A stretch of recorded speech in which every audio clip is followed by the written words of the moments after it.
As fortes chuvas que atingiram e ainda afligem a parte sul do país deixaram rastros de destruição em muitas cidades. Mas também atingiram seriamente a produção rural de muitos municípios, seja pela quantidade excessiva de água, que interfere no ciclo das plantações, seja por conta de problemas provocados por erosões ou enchentes. Eu sou William França e é para conhecermos o resultado de uma audiência pública que tratou das dificuldades dos produtores rurais que estão em situação de emergência justamente por conta desses eventos climáticos recorrentes e que precisam, por sua vez, acionar o Programa de Garantia de Atividade Agropecuária, o PROAGRO, que eu converso agora com o autor da proposta de audiência, deputado Pezente, que representa Santa Catarina pelo MDB e que está em seu primeiro mandato aqui na Câmara. Deputado, seja bem-vindo ao Palavra Aberta. Muito obrigado, William. Uma satisfação poder conversar contigo e com toda a nossa audiência. Muito bem. O senhor realizou uma audiência pública para tratar desse problema que aflige não só os produtores de Santa Catarina, que o senhor representa, mas de uma grande região ou do país inteiro, que os efeitos climáticos estão bagunçando essa questão de agropecuária em todo o país, não é isso? É verdade, William. Os produtores do Sul sofrem mais, especificamente com relação ao Proagro, porque eles são pequenos produtores. E o Proagro é um programa destinado para produtores familiares. No caso de produtores do Centro-Oeste, são produtores um pouco maiores, em sua maioria, e aí eles buscam o seguro por meio do PSR, que é o Programa de Seguro Rural. Os produtores do Sul, eles são muito pequenininhos e aí precisam desse subsídio do governo federal. Mas o que acontece? O Proagro passou por mudanças. Desde o ano passado, o Manual de Crédito Rural, que é editado pelo Banco Central, diminuiu o acesso do produtor a esse seguro. O produtor, ele antes conseguia acessar o Proagro por mais vezes durante os últimos anos, agora não. Nos últimos 5 anos, o produtor que acionou 7 vezes o Proagro, por conta de intempéries, muita chuva, às vezes deu seca, às vezes granizo. Nesse ano, se ele acionou 7 vezes nos últimos 5 anos, esse ano ele não conseguiu acionar. Há um limite estabelecido numa regra, é isso, que estabelece esse teto de 7 vezes? Isso mesmo, o Manual de Crédito Rural traz esse limite de acionamentos. E aí o produtor que, por exemplo, planta 3 culturas na sua propriedade, ele se passa por uma seca, por um granizo ou por excesso de chuva, ele já usa 3 vezes o Proagro. Nos próximos anos ele tem que torcer, rezar, Ave Maria, Santa Maria, para não dar granizo, para não dar nenhuma intempérie grave, porque se ele precisar acionar, ele vai ter dificuldade. Por isso que a gente propôs essa audiência pública e trouxe para a Câmara dos Deputados, que é a Casa do Povo, o povo. Trouxe produtor rural, trouxe presidente de sindicato dos trabalhadores rurais e também coloquei na mesma mesa um representante do Banco Central e também do IPA, o Instituto Pensar Agro, para a gente discutir essas tratativas. E qual foi o resultado mais imediato dessas conversas? Olha, o Banco Central está muito disposto a pegar essas nossas sugestões, acatá-las, discutir com o Ministério do Desenvolvimento Agrário novas fórmulas para que o produtor ele seja atendido e para que fraudes possam ser evitadas. Porque acontece, infelizmente, algumas fraudes. O pessoal consegue, às vezes, fraudar o sistema, colocando em xeque, em risco, todos aqueles produtores que trabalham dentro da norma.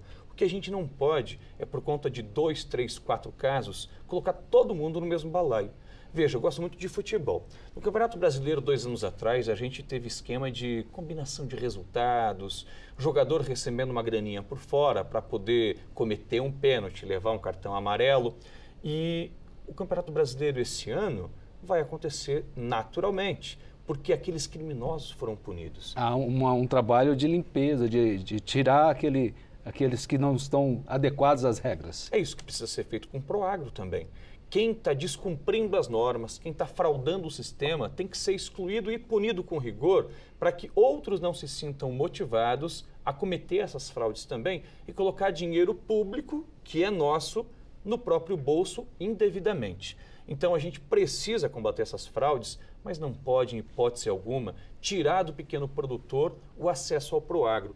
Porque o Proagro ele existe para que o agricultor, depois de fazer o financiamento no Pronaf, para que ele possa, em virtude de intempéries, não colhendo a sua safra, pagar a sua dívida. É uma espécie de um seguro. Isso mesmo. E o agricultor é gente muito séria. O pequeno produtor, sobretudo, ele vende a vaquinha de leite que ele tem no pasto, ele é capaz de vender o seu microtrator para poder pagar o banco. Ele não fica devendo para o banco. O agricultor, ele precisa, então, desse subsídio, desse suporte do governo federal.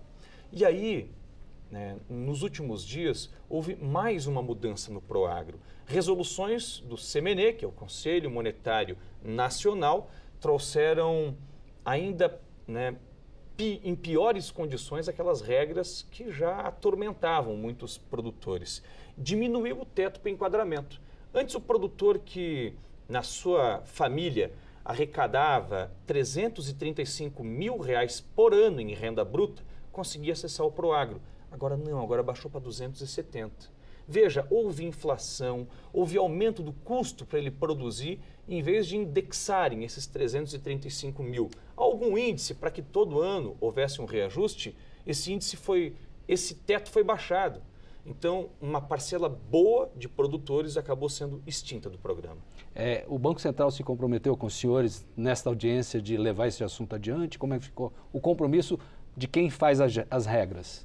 Foi muito interessante que o Cláudio Filgueiras, que responde pelo Proagro no Banco Central, escutou os lamentos, as reclamações dos produtores e se comprometeu a discutir com o Ministério do Desenvolvimento Agrário algumas soluções. Porque existem algumas coisas que só você conversando com quem está lá na ponta você consegue descobrir.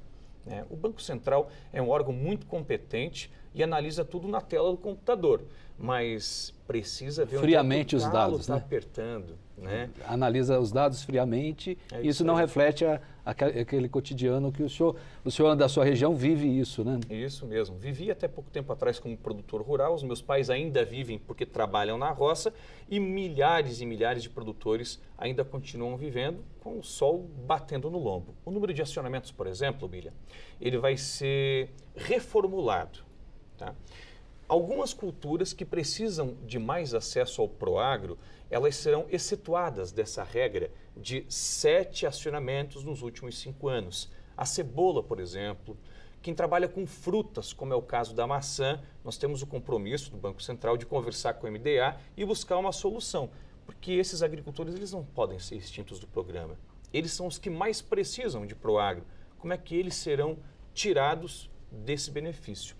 E além disso, nos últimos dias também houve uma outra alteração. Existe um programa de garantia de renda mínima para o produtor, também dentro do Proagro, Proagro Mais. Porque se o agricultor ele consegue acesso ao Proagro para pagar a dívida do banco, ele já está satisfeito. Só que como é que ele vai sobreviver se ele perdeu toda a sua produção? Antes nós tínhamos um teto de R$40 mil que cada família poderia receber para tocar a sua vida, comprar comida, abastecer o carro, abastecer o seu trator. Esse teto foi diminuído de R$40 mil para R$9 mil. Então, houve uma diminuição de mais de 75%. Há uma situação curiosa que todos os limites foram diminuídos. Exatamente. A gente lutando para aumentar, né, não estávamos satisfeitos se mantivesse. E ainda houve uma diminuição. Como é que um agricultor... Há uma justificativa para esse recuo desses dados, desses limites todos? Justificativa há para tudo. E a principal delas é que no último ano o Proagro consumiu de recursos públicos R$8 bilhões. É bastante dinheiro, 8 bilhões. Mas não para um governo que coloca R$16 bilhões na Lei Rouanet, por exemplo, na minha avaliação. É importante investir em cultura.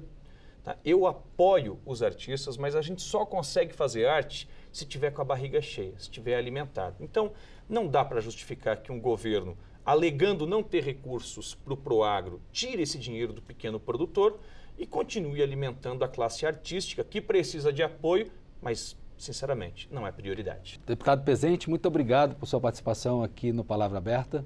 Eu agradeço a oportunidade de conversar com o teu público, né, tão qualificado e conversar com tantas pessoas ao mesmo tempo. Tá bem.